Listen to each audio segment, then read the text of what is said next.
Tu connais cette sensation. Pas le déjà vu d'un endroit, ce serait trop simple. Le déjà connu de quelqu'un. Cette personne croisée hier dans une file d'attente, avec qui tu as échangé 3 phrases et que tu n'arrives pas à oublier.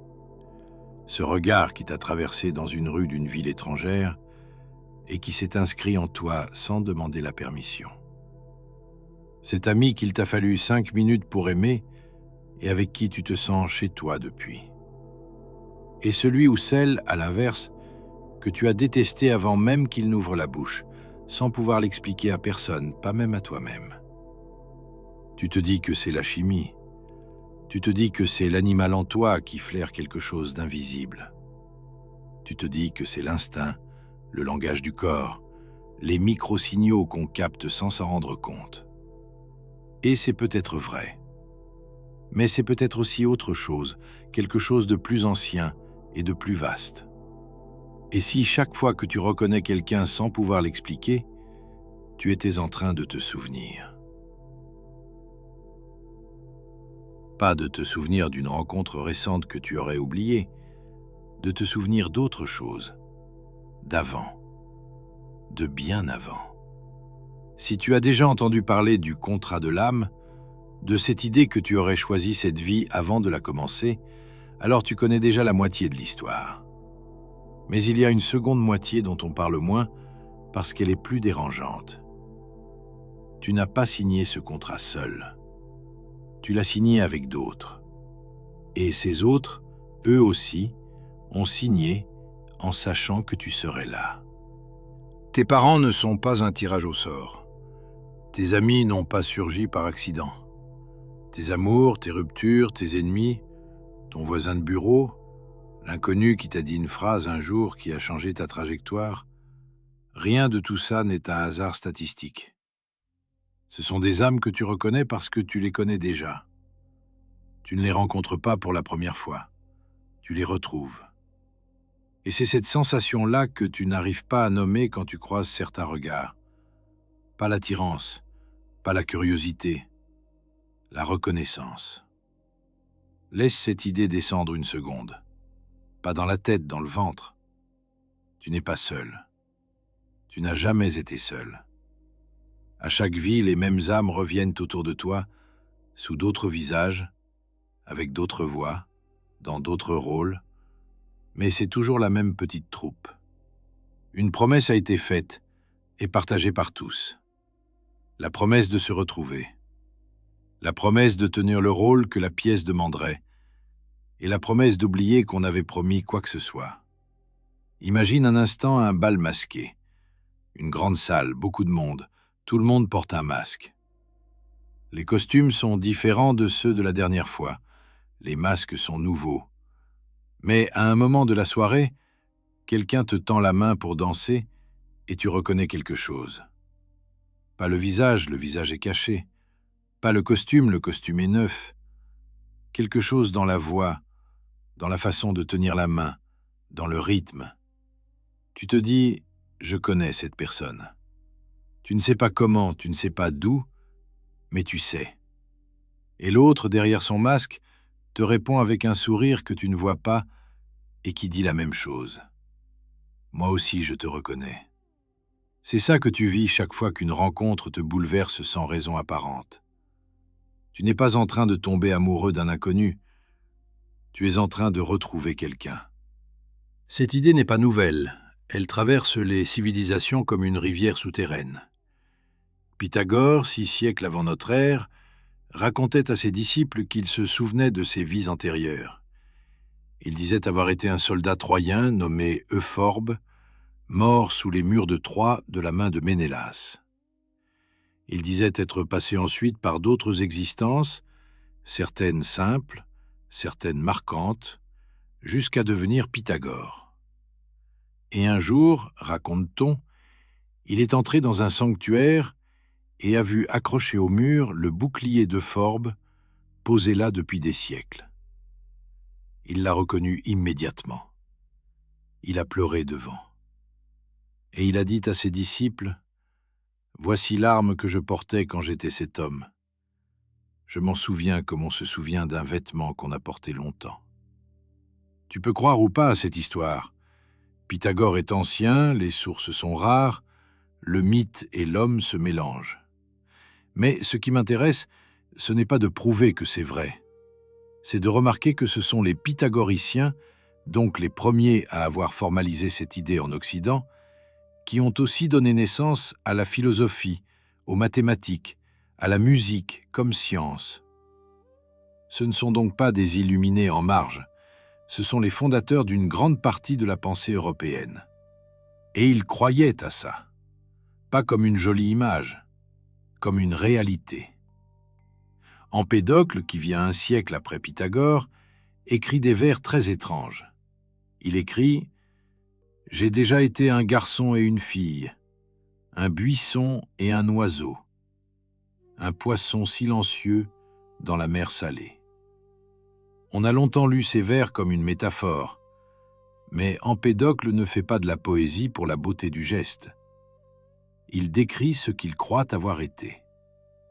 Et dans son esprit, l'âme voyage à travers les formes, retourne plusieurs fois sur cette terre, croise plusieurs fois les mêmes compagnons sous des apparences différentes. Le détail qui me frappe chez Empédocle, c'est qu'il ne dit pas « j'ai été une succession de personnes différentes ». Il dit « j'ai été » au passé composé, comme on parle d'une seule continuité. Pour lui, le moi qui parle aujourd'hui est le même que celui qui était cette fille, cet oiseau, ce poisson. Il y a quelque chose qui passe à travers, qui ne s'efface pas avec le corps. Et ce quelque chose se souvient, parfois, quand les conditions le permettent, quand l'attention s'aiguise, quand un visage croisé fait remonter une mémoire que tu ne savais pas avoir. Plus à l'est, dans les Upanishads, on retrouve la même idée, mais formulée différemment. Le mot « Atman » désigne ce qui en toi ne change pas, ce qui voyage de corps en corps, ce qui te relie à tous les autres Atman qui circulent. Et un texte précise quelque chose de bouleversant. Il dit que les âmes ne voyagent pas seules. Elles voyagent en grappe, en groupe restreint. Elles s'incarnent ensemble, se quittent, se retrouvent à la vie suivante avec des rôles inversés. Le père d'aujourd'hui était le fils d'avant. L'enfant d'aujourd'hui était le maître d'avant. La femme aimée d'aujourd'hui était l'ennemi d'avant. Et c'est ce voyage à plusieurs qui fait l'apprentissage. On ne grandit pas seul. On grandit avec les autres, contre eux, à travers eux, grâce à eux. Il existe en Chine un mythe ancien dont je ne me lasse pas. C'est l'histoire du fil rouge invisible. On dit qu'à la naissance, chaque personne est reliée par un fil rouge à toutes les autres personnes qui vont compter dans sa vie. Le fil ne se voit pas, le fil ne se rompt pas, le fil peut s'étirer sur des milliers de kilomètres, traverser des siècles, attendre des décennies. Mais à un moment, deux personnes reliées vont se croiser, pas par hasard, parce que le fil les a tirées l'une vers l'autre, doucement, jusqu'à ce que la distance soit zéro. Et ce moment où elles se rencontrent, ce moment où le fil les amène face à face, c'est ce qu'elles appellent le destin. Mais ce n'est pas le destin au sens d'une force aveugle, c'est le destin au sens d'un rendez-vous. Quelqu'un a fixé l'heure et le lieu, longtemps avant que tu ne saches que tu allais venir. Les soufis ont leur propre version. Ils racontent qu'avant la création du monde, toutes les âmes ont été appelées par Dieu, qui leur a posé une seule question. « Suis-je votre Seigneur ?» Et toutes les âmes ont répondu oui. Mais ce qui m'intéresse, ce n'est pas tellement la question, c'est le moment. Toutes les âmes étaient là, ensemble, dans le même espace. Elles ont entendu la voix ensemble. Elles ont répondu ensemble. Et selon les soufis, c'est ce moment-là qui explique pourquoi, sur Terre, certaines âmes se reconnaissent. Elles ont déjà été dans la même salle. Elles ont déjà respiré le même silence. Elles ont déjà répondu à la même voix au même instant. Quand tu rencontres quelqu'un et que tu sens, sans pouvoir l'expliquer, qu'il était là quand quelque chose d'important s'est passé en toi, c'est peut-être parce que c'est vrai. Il y était. Pas dans cette vie-ci, dans une autre, ou avant toutes les vies, dans un moment dont seule une trace sourde a survécu en toi. Tu vois où je veux en venir.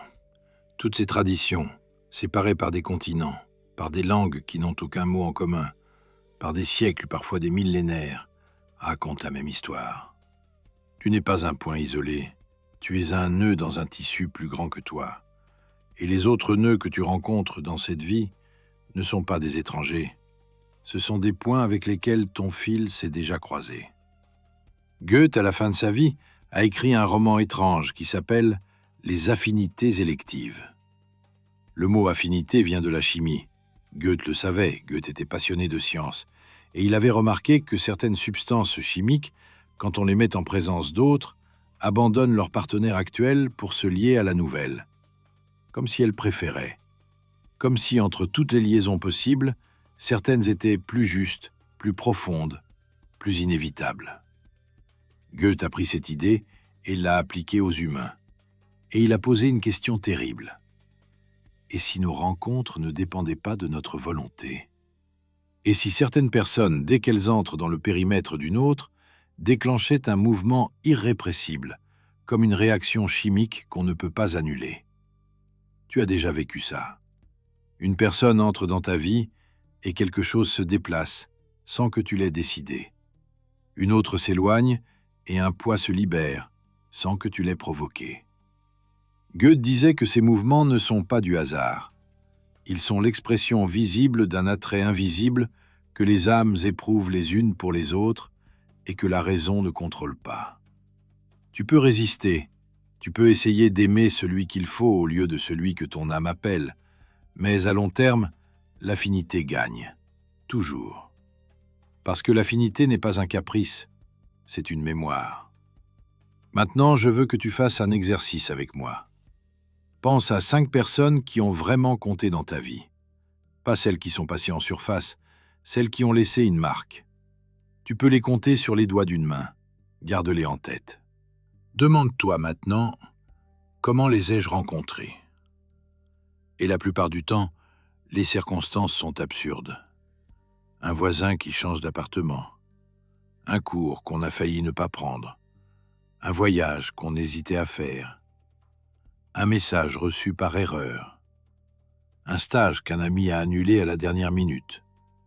Statistiquement, chacune de ces rencontres aurait pu ne jamais avoir lieu. Et pourtant, elles ont eu lieu. Et chacune a tenu une place exacte dans ta vie. Pas une rencontre de plus. Une rencontre nécessaire. Tu peux appeler ça la chance, mais le mot chance ne tient pas la route quand tu fais le compte. 5 personnes décisives, 5 circonstances absurdes, 5 fenêtres minuscules qui se sont alignées pour rendre la rencontre possible.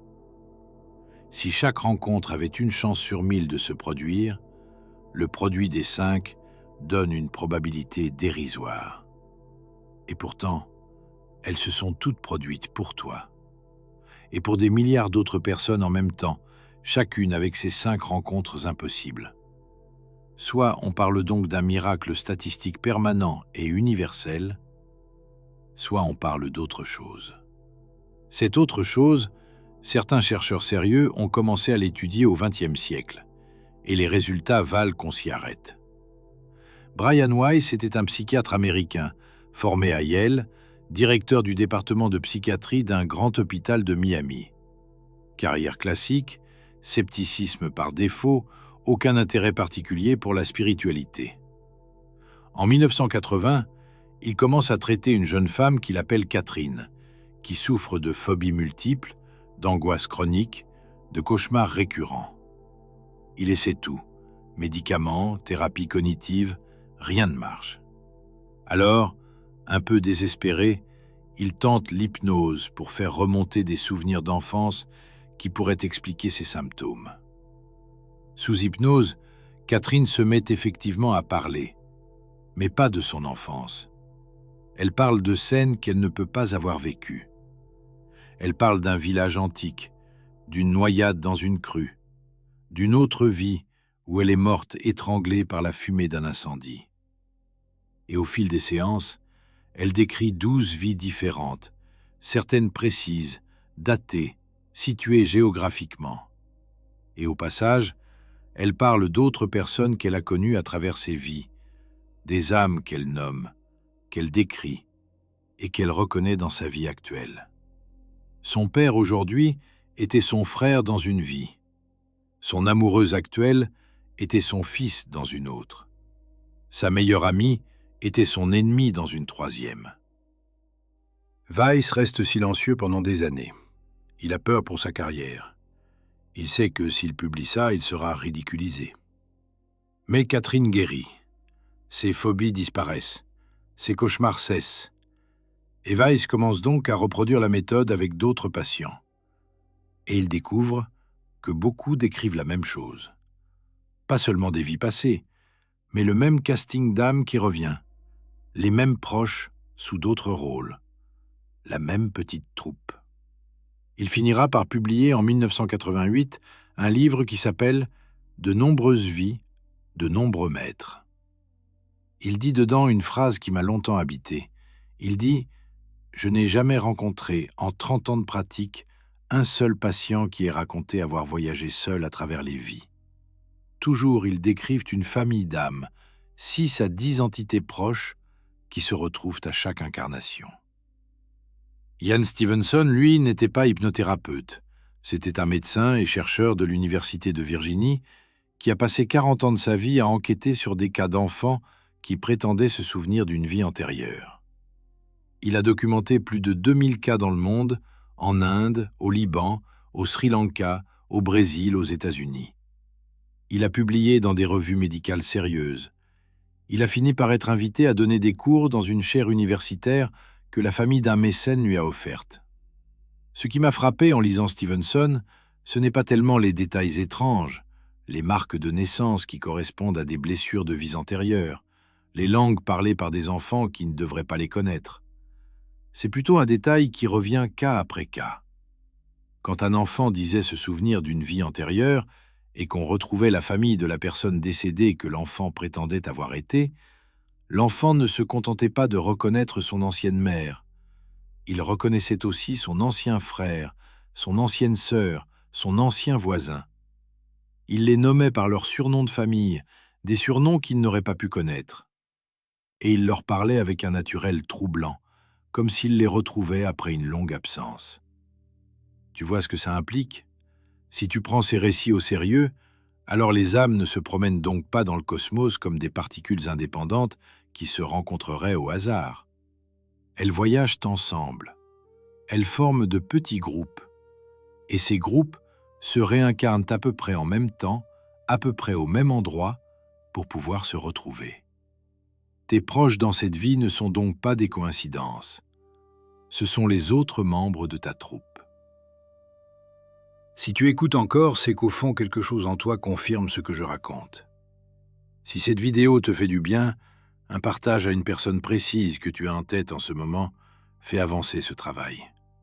Pas un partage à tout le monde, juste à cette personne-là. Tu sais déjà à qui je pense. Merci. Maintenant, il faut que je te dise une chose qui dérange. Ces âmes qui voyagent avec toi, elles ne sont pas toutes des amours.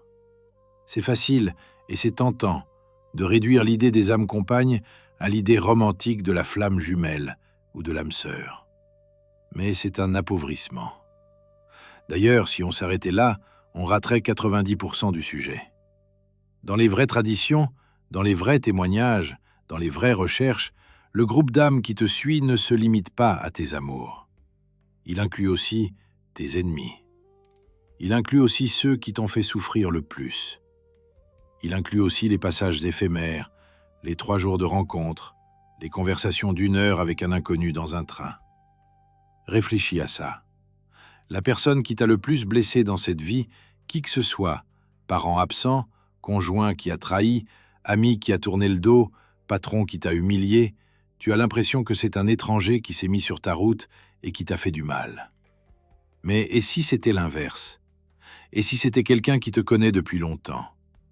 Quelqu'un qui a accepté, avant de naître, de tenir le rôle du méchant pour que tu puisses apprendre quelque chose qu'aucun ami ne pouvait apprendre. Apprendre à poser des limites, apprendre à te protéger, apprendre à reconnaître ta valeur quand personne ne te la confirme, apprendre à être seul. C'est plus facile à supporter quand on s'imagine un méchant tombé du ciel par hasard. C'est insoutenable d'imaginer que ce méchant t'aimait. Mais dans cette vision, c'est exactement ce qui se passe. Personne ne tient un rôle ingrat à moins d'aimer la personne qu'il faut faire grandir. Aucune âme n'accepte de jouer le bourreau si elle ne sait pas que c'est nécessaire. Et la cruauté qu'on subit est parfois la forme la plus déguisée et la plus brutale de l'amour. Pas l'amour humain, pas l'amour qu'on raconte dans les chansons. L'amour de l'âme, qui sait que tu as besoin de cette épreuve précise pour devenir ce que tu es venu être. Pose-toi la question dans la chair. Si tu apprenais demain que ton parent absent, ton ex-destructeur, ton ami qui t'a abandonné, n'étaient pas des étrangers cruels, mais des proches d'âme qui ont sacrifié leur image pour ton apprentissage, est-ce que tu pourrais leur en vouloir de la même façon? Probablement pas. Pas parce que tu deviens d'un coup tolérant, parce que la nature de la blessure changerait. Tu ne serais plus la victime d'une injustice gratuite. Tu serais le récipient d'un cadeau brutal, mal emballé, mais nécessaire. Et c'est exactement le genre de bascule intérieure qui libère quand elle se fait dans la sincérité. Je sais comment ça sonne. Ça sonne comme une consolation pour les blessés. Ça sonne comme une façon de pardonner ce qu'on n'arrive pas à pardonner. Et c'est peut-être en partie ça. Mais c'est aussi autre chose. C'est une lecture du monde qui rend la souffrance cohérente. Pas légère, pas justifiée, pas méritée. Cohérente. Située dans une histoire plus grande qu'elle. Et si tu prends cette lecture au sérieux, tu vois apparaître des choses que tu n'avais pas vues. Tu vois que la personne contre qui tu te battais le plus est aussi celle qui t'a le plus poussé à devenir toi. Tu vois que la rupture qui t'a démoli est aussi ce qui t'a libéré d'une trajectoire qui n'était pas la tienne. Tu vois que les gens qu'on appelle toxiques sont parfois des accélérateurs déguisés en obstacles.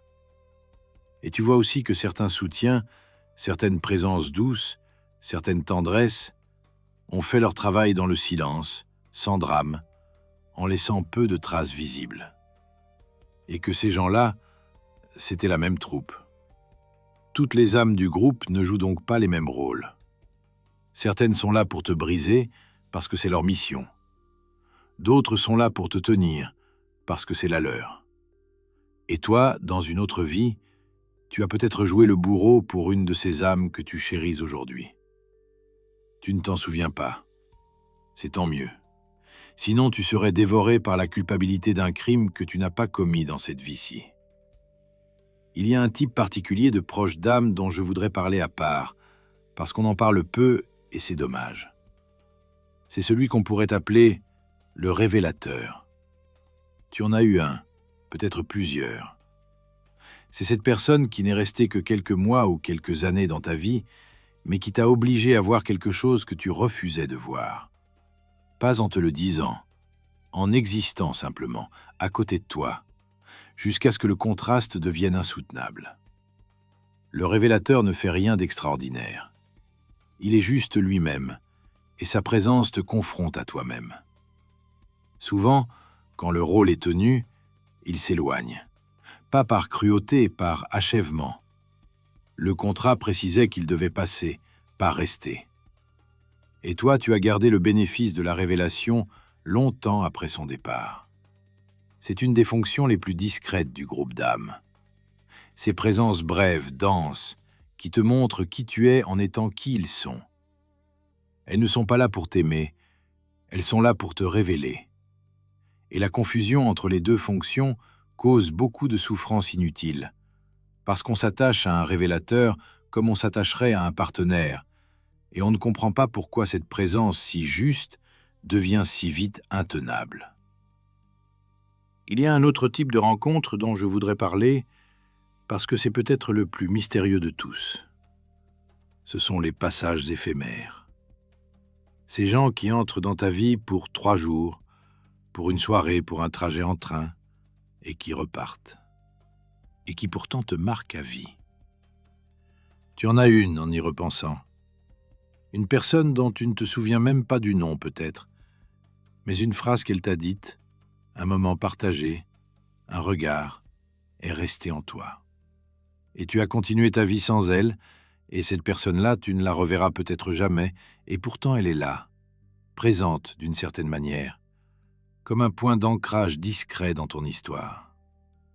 Selon la lecture des contrats d'âme, ces passages éphémères ne sont pas des erreurs de calendrier. Ce sont des âmes qui ont signé pour une intervention courte. Pas pour t'accompagner, juste pour te transmettre quelque chose à un moment précis. Le messager qui te dit la phrase qu'il fallait pour que ta vie pivote. La main tendue à l'instant exact où tu allais lâcher. Le regard qui te confirme silencieusement que tu n'es pas fou. Ces âmes-là ne sont pas moins importantes que celles qui restent. Elles sont juste différentes. Leur contrat est court, leur mission est précise, et une fois remplie, elles repartent vers d'autres rendez-vous, parce que le tissu des vies humaines a besoin aussi de ces fils brefs pour tenir. Je vais te raconter quelque chose de personnel maintenant. Il y a quelques années, j'étais dans un mauvais moment. Pas dramatique, juste opaque. Tu sais, ces périodes où tu fonctionnes, mais où quelque chose s'est décroché à l'intérieur, où tu te lèves le matin sans envie particulière, où tu fais ce qu'il faut sans plus savoir pourquoi tu le fais. Ça avait duré plusieurs mois. Je n'en parlais à personne parce que je ne savais pas comment formuler ce qui n'allait pas. Un jour, je prends le bus pour aller à un rendez-vous dont je n'avais aucune envie. Je m'assois à côté d'une dame d'une 60aine d'années que je ne connais pas, qui ne me connaît pas, qu'on n'avait aucune raison de se parler. Au bout de quelques minutes, je ne sais pas pourquoi elle se tourne vers moi. Elle me regarde un long moment et elle me dit « Vous traversez quelque chose en ce moment. Je ne sais pas quoi, mais ça va passer. Tenez bon, ça va passer. » Elle ne m'a pas demandé mon avis, elle ne m'a pas attendu de réponse. Elle a juste dit ça. Et 3 arrêts plus tard, elle est descendue. Je ne l'ai jamais revue. Je n'ai aucun moyen de prouver que c'était autre chose qu'une vieille dame intuitive et bienveillante. Bien sûr que je n'ai pas de preuves. Mais je peux te dire que quelque chose s'est déposé en moi à ce moment-là. Pas la solution, le sentiment d'être vu. Et à partir de cette phrase, lentement, j'ai recommencé à exister. Si je crois donc au contrat d'âme pour les autres, je dois bien admettre que cette femme, dans ce bus, pourrait être un de ces passages éphémères. Quelqu'un qui avait signé pour une mission de 40 secondes auprès de quelqu'un qu'elle ne connaissait pas. Quelqu'un qui a senti l'appel et qui a tenu sa parole. Tu en as eu des comme elle dans ta vie. Tu ne les as peut-être pas remarqués sur le moment, mais en y repensant, tu vois apparaître des silhouettes brèves, des paroles dites au bon moment, des gestes minuscules qui ont tenu plus de poids qu'on ne l'aurait cru. Toutes ces personnes-là ne sont pas le hasard. Ce sont des membres de la troupe qui sont venus prendre leur réplique et qui sont repartis en coulisses dès qu'elle a été dite. Maintenant, je veux te poser une question dérangeante.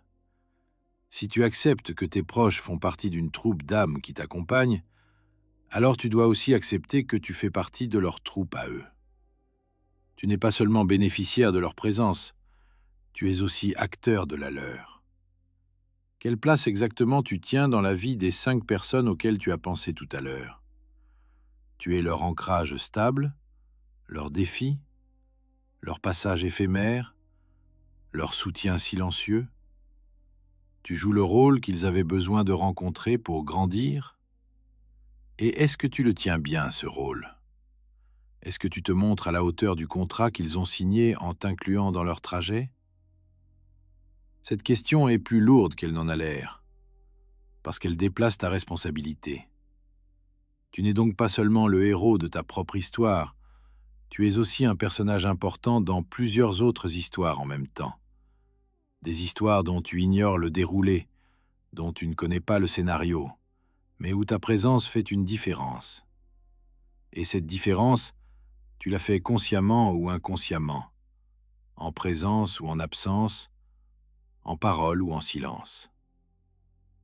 Il y a quelqu'un en ce moment dans ta vie qui t'attend. Tu ne sais pas qui exactement.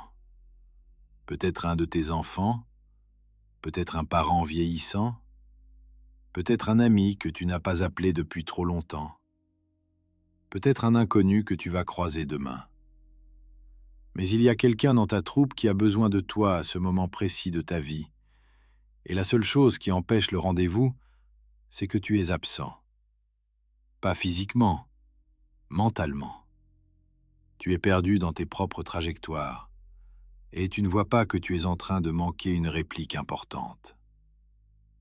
Cette idée me fait peur quand j'y pense honnêtement, parce qu'elle suggère que mes oublis, mes fatigues, mes paresses, mes distractions ne sont pas des problèmes privés. Ce sont des défaillances de membres de troupe. Quelqu'un d'autre attend que je tienne mon rôle, et si je ne le tiens pas, quelque chose dans son histoire à elle ou à lui ne pourra pas se passer. Mais cette idée libère aussi, parce qu'elle veut dire que tu n'as pas à devenir extraordinaire pour avoir un sens. Tu as juste à être là, attentif, à ta place. Tu es déjà au centre d'une histoire dont tu ne connais pas la moitié des personnages, et tous comptent sur toi pour faire ce que toi seul peux faire. Pas faire une œuvre, pas faire une carrière, faire ton rôle, avec la justesse que tu peux y mettre. Je voudrais finir par une chose qui m'apaise quand j'y reviens. C'est l'idée que la reconnaissance, quand elle a lieu, est en soi la preuve. Je ne parle pas de la preuve scientifique, pas de ce qu'on pourrait mesurer. Je parle de la preuve qu'un être humain reconnaît dans son propre corps quand elle se présente. Quand tu rencontres quelqu'un et que ça se met à vibrer dans ta poitrine sans que tu saches pourquoi, c'est une preuve. Quand tu écoutes une phrase et qu'elle te traverse comme si elle t'était adressée depuis toujours, c'est une preuve. Quand tu poses la main sur l'épaule de quelqu'un et que tu sens dans ce contact bref une familiarité qui n'a pas de raison d'être, c'est une preuve. Pas une preuve qu'on peut publier dans une revue scientifique, une preuve qu'on connaît quand on la vit. Et toutes les recherches du monde, toutes les hypnoses, toutes les régressions, toutes les théories ne valent pas ce que ton propre corps te dit quand il reconnaît une autre âme. Tu sais, tu as toujours su. Il faut juste que tu acceptes de faire confiance à ce savoir-là, qui ne passe ni par la tête ni par la raison, mais par cette zone profonde au milieu de toi où quelque chose enregistre les rencontres avant que les mots ne les nomment. La prochaine fois que tu croises un regard et que ça te trouble, ne cherche pas à te justifier.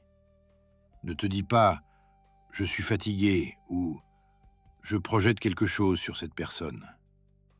Laisse l'expérience exister telle qu'elle est.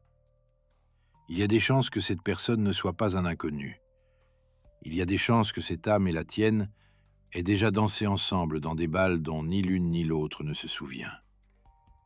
Et que ce frisson que tu ressens à cet instant, ce ne soit ni de l'attirance, ni de la peur, ni de la curiosité, mais simplement la mémoire qui reconnaît la mémoire. Tu n'es pas seul depuis longtemps. Tu n'as jamais été seul. Tous ceux que tu as aimés, tous ceux que tu as perdus, tous ceux qui t'ont blessé, tous ceux qui t'ont sauvé sans le savoir, tous sont quelque part autour de toi en ce moment, certains incarnés dans des corps que tu connais, d'autres dans des corps que tu n'as pas encore rencontrés, d'autres encore dans cet espace dont parlent toutes les traditions, en train d'attendre leur prochain tour pour revenir et croiser à nouveau ton chemin. Tu peux fermer cette vidéo et continuer à croire que les rencontres sont des accidents statistiques. Mais quelque part, en éteignant l'écran, tu vas peut-être penser à une personne précise. Une personne dont tu te demandes en ce moment même ce qu'elle est devenue, ou pourquoi elle est partie, ou pourquoi elle n'est jamais revenue. Et si cette personne te traverse l'esprit, ce n'est peut-être pas non plus un hasard. C'est peut-être qu'elle, là où elle est, vient aussi de penser à toi. Le fil tient encore. Il n'a jamais été coupé. Il attend juste le bon moment. Et ce moment viendra. Et toi, tu n'as rien à faire pour que ça arrive. Tu n'as rien à provoquer. Le bal continue. La troupe se reforme à chaque acte. Et ton rôle, le rôle exact que toi seul peux tenir, est en train d'être joué en ce moment même, dans la vie d'au moins une personne que tu vas retrouver, ou que tu portes déjà en toi sans le savoir.